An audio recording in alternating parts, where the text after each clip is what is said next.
Behind the Story. Good morning and thanks for joining us. I'm Amanda Hera. This is Chief Investigator Jeremy Finley.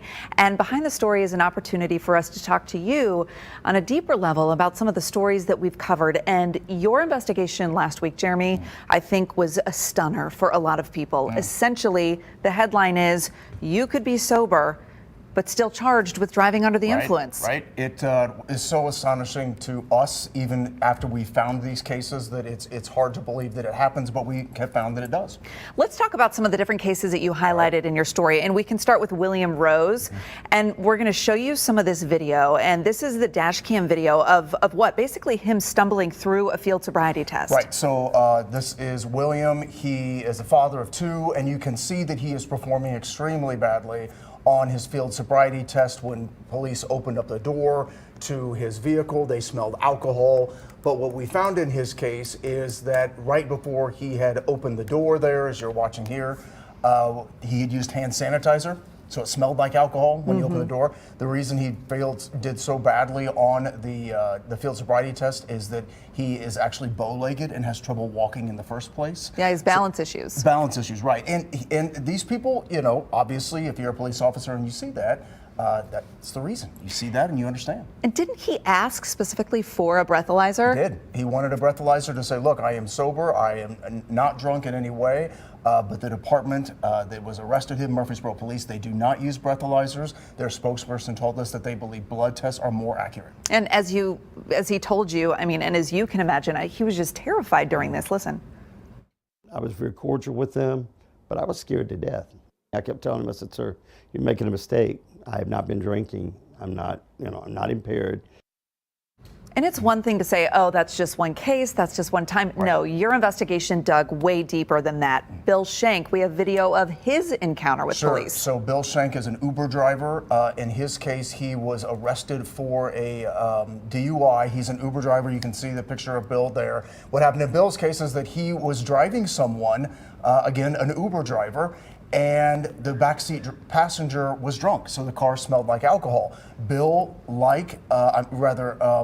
these two gentlemen both say, look, neither of them have great balance issues, but especially in his case, he was saying, look, I have ADD. It's very difficult for me to follow directions. So when the officer was saying, look, walk in a straight line, stand on your foot, all this kind of stuff, he couldn't follow. So he too failed the field sobriety test, and he was sober. And how many times have you gotten into an Uber and you know that the people who were in it right before you just smelled like alcohol, had been drinking heavily? I mean, that smell lingers. And he said at a certain point, like, he was getting instructions from officers, and because of his ADD diagnosis, it just sounded like wah, wah, wah, like words were not translating in his mind. That's right. In his mind, he was really having a difficult time following what the officer said. It was also 2 a.m., so he was driving for Uber. He was tired in the first place, and ultimately when he came in and was given that test, he failed. And he shared with you, Jeremy, a little bit about the impact this whole experience has had on its life. I mean, it's been pretty traumatic. Listen to what he shared with Jeremy. It feels surreal. It's like a joke. I lost 2 job opportunities because when you do my name and my city, my mugshot comes right up. It's not a flattering portrayal. So this is the part of the story where I was like, okay, he's giving me another example. And then it was just kind of like a gut punch when we moved on to Katie Slayton's story. Yeah, Katie's is a really tough one because she had shown up to pick up her child at daycare. She too suffers from ADD, but was medicated that time. So the daycare worker saw her and said, oh, she's kind of pacing, she's kind of talking to herself. So they brought her child back into the daycare. As you can see, Katie did not perform well on the field sobriety test. As a result of this, she was not only arrested for DUI, but she was charged with felony child neglect. Her child was taken away for 9 weeks from DCS until she could prove that she ultimately was sober. And she said part of her behavior in this video was the trauma of being separated from her child. Right. She said that there was a lot going on emotionally and she just wasn't able to focus on those instructions. That's right, and you can see that Katie doesn't do well in this, but I've heard from so many people that that have told me, listen, if I had to do that under those circumstances, I wouldn't perform well either. It could happen to any of us. Did she ask for a breathalyzer in that case? So what's interesting in this case is that the department that has it has a breathalyzer, but what's happening in these cases is that police officers not only have to look for alcohol, but they also have to suspect that someone is under drugs. So the only way to know that is to go in and have you take a blood test, which then has to be taken and analyzed. That's where the delay is coming. All right, let's hear a little from Katie about how this affected her life, and then we're going to move on to what you just brought up, which is the whole behind the scenes, what your investigation revealed about why this could be happening. They have traumatized my son. They have traumatized me. Again, what was 9 weeks that she was away from her child? That's right. That's right. Okay, so let's talk about the length of time that it takes for some of these blood tests to be returned, which is what it sounds like a lot of departments are relying on, those blood tests after a field sobriety test. It is, and so, you know, when we think about breathalyzers, we think instantly they could find out if someone is sober or not from alcohol. That is the case if police departments use that. But again, police officers have to make sure, well, is this person not under some kind of drugs? Well, what we found is that there is a backlog at the TBI. And because of this backlog, it can take and has taken 8 months for the blood test results to come back. So kind of wrap your head around that. You know you're sober, you know you haven't taken drugs, and for 8 months of your life, you are waiting for these results to come back. That's what happened in Katie's case. In some of these other cases, it has taken 6 months.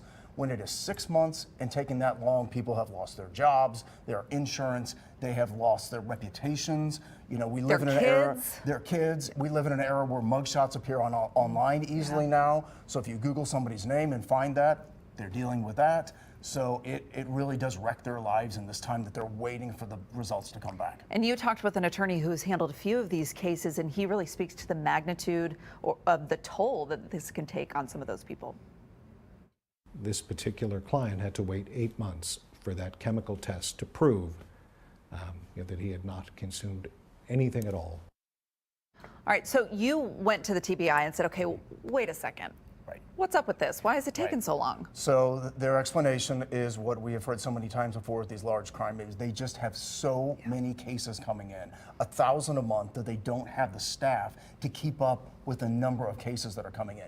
They do acknowledge this is taking too long, this is a problem. They acknowledge that they've hired more scientists to address this issue, but there is still a backlog. So if this happens to somebody, you know, and you have to give your blood, you're still looking at weeks and weeks and weeks of getting this back. They hope the average turnaround is 3 months now, but again, we have found many cases where it's taken 6. And I mean, you were pretty straightforward with them, and they gave you a pretty direct response. There are times that our turnaround time was not acceptable. Anytime someone's life is impacted by waiting on a result, that's a lot. And I think we want to improve. We want to do better. I feel like we're going in the right direction. All right, I think it's important to note that each of these people, I guess, theoretically did something to have the encounter with police. And That's right. And we need to be upfront about that. We do, absolutely. So all of these people either had an accident or their behavior was so alarming to people around them that police were called. And there is no question that police are doing exactly as they have been trained to do. There are just now circumstances that have come into play that a lot of us never thought about. Right. We never thought about sober people being arrested because they have health problems, or maybe it's allergy season, their eyes are bloodshot, or that they had used hand sanitizer. And especially now when people, struggling with ADD and that kind of thing, there's just so many other factors in this now, especially the delay that is really kind of creating this perfect storm. And I'll tell you, I keep hearing from people. We keep finding more cases of this happening, so there's obviously much more reporting to do on this problem as well. What did you find about field sobriety tests with your investigation? So they are obviously very accurate in cases where people are drunk. Yeah. Right? When someone is drunk, and you got to applaud police officers for the work that they do. Right. But it's these isolated cases where people are completely sober and again have maybe other circumstances or whatever. And again, I think about if if any of us were in front of our children or our families and had to do this, we could be so amped up that we could fail. And so I'll tell you, I asked the attorney for the rest of us that decide, hey, we're going to have a glass of wine with dinner. We're out to dinner with friends, we're going to have a glass of wine. He said, get an Uber. Yeah. Every time, don't risk it. Because if you get pulled over, there's a really good chance that you'll get a DUI. What should people do if they haven't been drinking at all, they're completely sober, and they find themselves in a situation like this? Because all these people you interviewed said, I begged, I pleaded, I overstated my case, I oversold it. That's right. So you have to do that. So essentially what I found in these cases and reviewing the body camera, and you can't blame these people because they're already so distraught in the first place. But if you're in a situation like this, you have to be upfront, you have to be calm, you've got to be respectful, always respect law enforcement. When you are encountered this situation, you've got to be able to say, look, I can't walk. I have health problems. I have this, and really have to be proactive and be calm and say, listen, I understand you have a concern about my sobriety, but I am telling you I have these health problems, whatever it is. And then if you are arrested and you take your blood test, you've got to be proactive with the TBI, and you've got to email them over and over and over again asking for those results and explain to them what's going on. It will make a difference. The TBI is aware of the problem. And what a tough position for these officers to be in, because, I mean, if you saw this without much context, you'd be like, that doesn't look good. I mean, that looks rough. I said the same thing to all these people. You understand why you were arrested? And they all say, absolutely. We understand that I didn't do well on the field sobriety test. I think what really stings for these people is that here they've gone through 6 months of this or 8 months of this, and there is no apology. And you don't get your money back. And this can cost you upwards to $4,000 to $5,000 with legal fees and impound, medical bills. I mean, it can be an expensive thing, all just to prove your innocence. One person said they spent, what, like $30,000 trying to deal with this in the court system. So that's one of the things that, that William encountered, is that he spent so much money trying to get his car back out, paying for lawyer fees, all the kinds of things that that are associated with this, that are on the fringes, that it's expensive, and it really can wreck these people's lives. My goodness.